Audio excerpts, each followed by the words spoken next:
Welcome to the Deep Dive. You're here because you want to get smarter, faster on the things that truly matter. Today, we're cutting through the endless scroll of social media.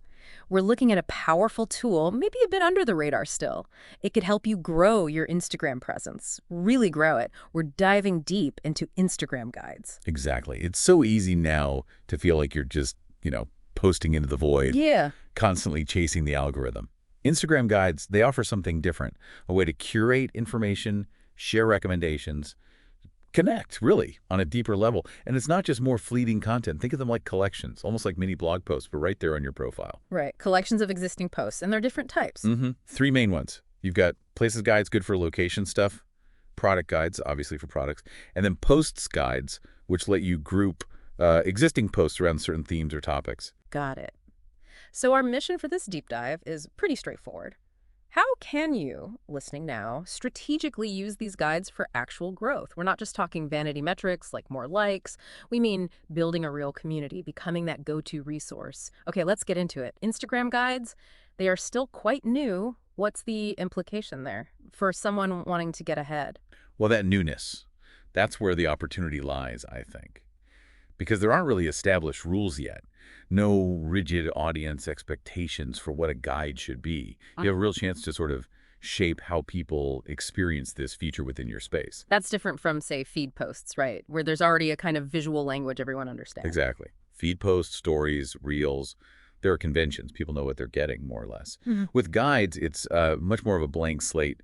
Early adopters can really define what good looks like. Okay, I like the sound of pioneer.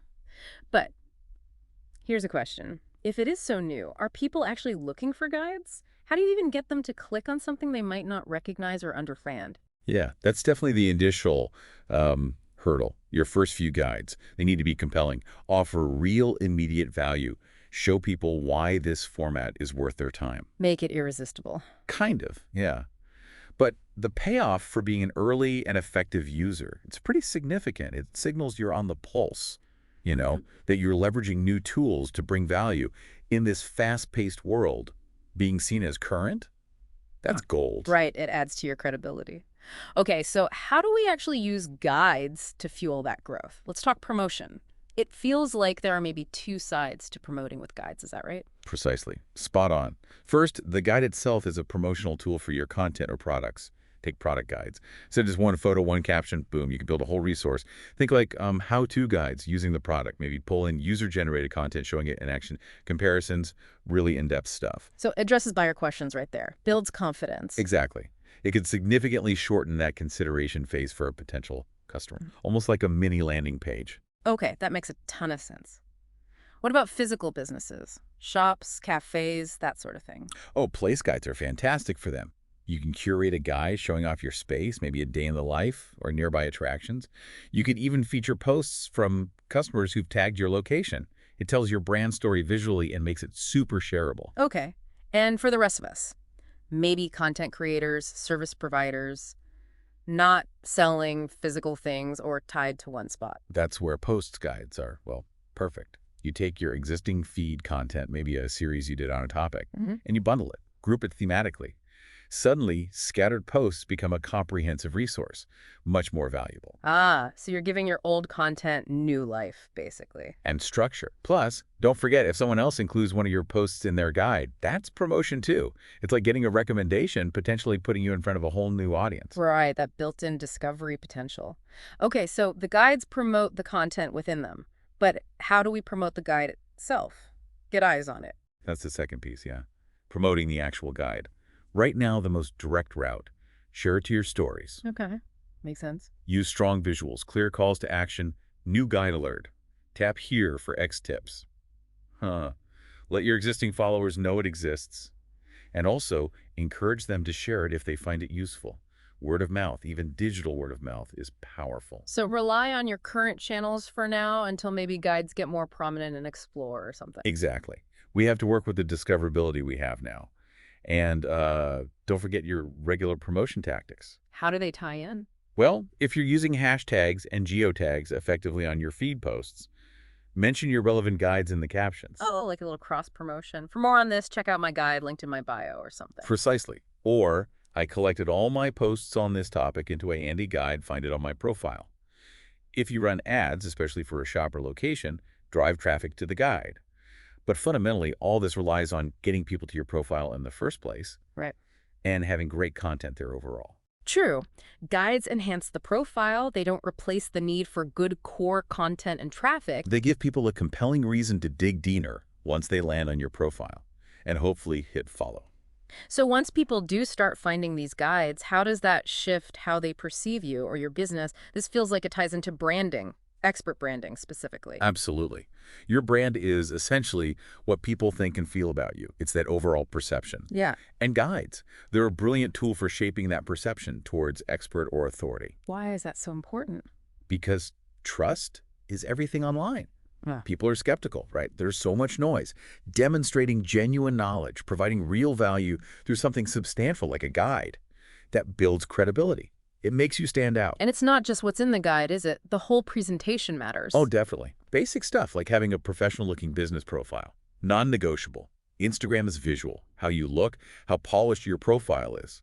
It impacts perceived legitimacy. It sounds superficial, but it's true. So a solid profile plus the substance in your guides equals stronger branding. Exactly. It signals you're serious, trustworthy, and you actually know your stuff. Random-looking accounts struggle. Strong branding, amplified by guide content, helps you connect. Okay, speaking of substance, how do guides let you offer more than just like surface level tips? That's one of the best parts, I think. You can finally expand on things you only touched on in a quick feed post. Add context, go deeper, provide background, move beyond just sound bites. Give the full picture. Right. And when you group posts by subject, say, all your tips on sustainable living or beginner photography, you're not just posting randomly. You're curating a knowledge base. It showcases the breadth and depth of your expertise in a really organized way. And people want that deeper connection, don't they? They're not just scrolling passively all the time. Increasingly, yes. Audiences want to connect with brands and creators they feel aligned with, people they can learn from. They want value. So guides meet that need directly. That's fundamentally why Instagram created them, I believe. To facilitate recommendations, tips, real information sharing, not just quick hits. It's a built-in way to foster that deeper connection your audience is looking for. You mentioned earlier including posts from other users in your guides. Let's unpack that a bit more. How does that help growth? Well, first, it adds richness to your guide. Different perspectives, maybe showcasing products you recommend but don't sell, or experts you respect. It shows you're curating the best information, not just self-promoting. That builds trust. Okay, so it makes the guide itself better. Yes. And second, crucially, it can expose you to their audience. If you feature posts from a well-regarded brand or creator, especially one with a similar audience to yours, they might notice, maybe even share your guide. It opens up new networks. Ah, so it's a networking tool as well. Absolutely. Which leads nicely into the whole idea of collaboration, which guides really unlock. Right. Tell me more about that collaborative angle. Because you can pull in posts from anyone, it makes collaborating much easier. Think about co-creating a guide. Maybe you and another creator in your space each contribute, say, 5 posts on a shared topic. Then you both promote it. Exactly. You cross-promote to both your audiences. It's a win-win for brand growth and reaching new people. Really efficient. I can see that. And could that lead to other things, like sponsorships? Potentially, yes. Imagine creating guides focused on, say, best local coffee shops or top skincare products for sensitive skin. Businesses want to collaborate with trusted voices. If you build a reputation for high-quality, useful guides, sponsorship opportunities could definitely follow. Because users trust recommendations from creators they follow. Precisely. They trust people over ads, often. Seeing collaborations feels authentic, and flip it around. As your reputation grows, other people might start including your posts in their guides. Leading to more exposure again. It becomes this positive feedback loop. More visibility, more followers, more opportunities, all potentially fueled by creating great guides. Okay, this all sounds really promising, but let's be practical. Someone listening already has, maybe, a decent Instagram strategy. It's working okay. How do they add guides without messing things up or getting overwhelmed? That's a really important question. The key is, don't abandon what's working. Keep doing the things that are already bringing you results. Your reels, your stories, your community engagement. Think of guides as an addition, a new layer, not a replacement. So layer it in, don't swap it out. Exactly. Experiment. Try a product guide if that fits. Try a post guide collecting your best tips on one topic. See what resonates. New features should complement your strategy, not, blow it up. Right. It's about strategic experimentation, not just chasing the new shiny object. Precisely. And crucial to that experimentation, measurement. You have to track the results. Okay. How? Look at your analytics. Are your guides getting views? Are people clicking through from stories? More importantly, are the posts featured in your guide seeing increased engagement or saves? Are you getting more profile visits overall? So connect guide performance back to actual business goals. Yes.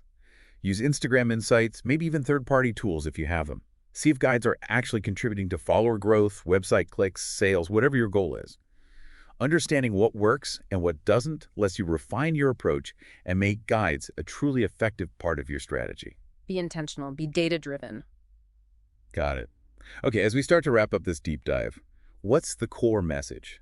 The main thing you want people to take away? I think the key takeaway is that Instagram guides offer this really exciting, still largely untapped path for real Instagram growth.